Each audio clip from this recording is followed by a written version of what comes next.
আসসালামু আলাইকুম রহমতুল্লাহি ওবারাকাতুহু। গতকাল পাবনার সাথিয়ায় বিএনপির যে সন্ত্রাসী কর্মকাণ্ড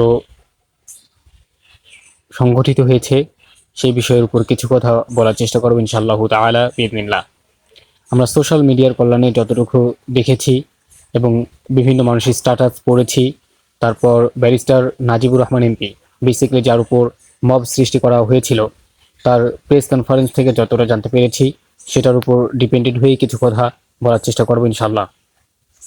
বিষয়টি হলো, ওনাকে পাবনার সাথিয়ায় একটি মসজিদে খুতবা প্রদান করার জন্য ইনভাইট করা হয়েছিল। যেহেতু মসজিদ কমিটি তাকে ইনভাইট করেছে, দ্যাটস ওয়াই উনি ওনার দলীয় নেতা কর্মীদেরকে নিয়ে সেখানে উপস্থিত হয়েছেন এবং যথাক্রমে উনি বাংলায় খুতবা প্রদান করেছেন।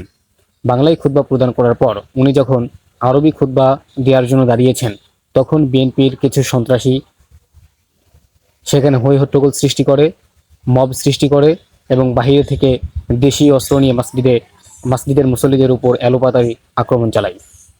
এই ঘটনার তীব্র নিন্দা এবং প্রতিবাদ জানাচ্ছি। এই ঘটনা এটাই যে নতুন ঘটেছে বা প্রথম ঘটেছে বিষয়টি এরকম নয়।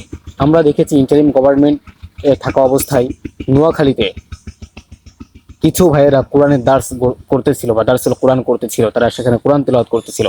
সেখানে আমরা দেখেছি বিএনপির ছাত্র দলের সন্ত্রাসীরা দেশীয় অস্ত্র এবং বিদেশি অস্ত্র নিয়ে মসজিদে প্রবেশ করে এবং কোরআন তেলাওয়াত করা অবস্থায় তাদের শরীর থেকে অঝরে রক্ত ঝরায় এবং মসজিদের বিভিন্ন মসজিদকেও ক্ষতিগ্রস্ত করে, অর্থাৎ বিভিন্ন কিছু ভাঙাচোরা সেখানে করে। তাহলে কি আমরা এটি ধরে নিব যে বিএনপি সরকার উনি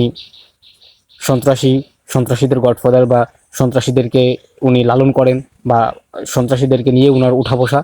যদি এরকম না হয়, একজন মানুষ কতটা বিকৃত মস্তিষ্কের হলে মসজিদে হামলা চালাতে পারে, মসজিদের মুসল্লিদের উপর আক্রমণ করতে পারে? Could you imagine that? আপনি কি এটি চিন্তা করতে পারেন? এবং এগুলাকে তারা সমর্থন দিচ্ছে। এখন কিছু কথা বলি দেশের মানুষদের উদ্দেশ্যে, সেটি হলো, আপনারা যারা এই সন্ত্রাসীদেরকে সমর্থন দিয়েছেন, ভোট দিয়েছেন, on the day of judgement, on the day of resurrection, on the day of accountability, বিশ্বাস করেন ভাই, আপনি যাদেরকে সমর্থন দিয়েছেন, আপনি হয়তো বা 5 ওয়াক্ত নামাজ পড়ছেন, হজ করে আসছেন, পাগড়ি বাঁধছেন, জুব্বা পরিধান করছেন, ভেবেছেন যে আল্লাহ সুবহানাহু ওয়া তাআলা আপনাকে ছেড়ে দিবেন। নো, কোনোদিন এটা সম্ভব না।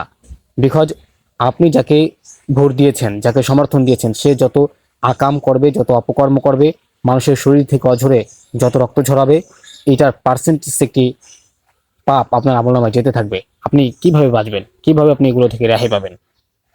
সো এই সন্ত্রাসীদেরকে সমর্থন দেওয়ার আগে আপনার উচিত ছিল হাজারবার চিন্তা করা।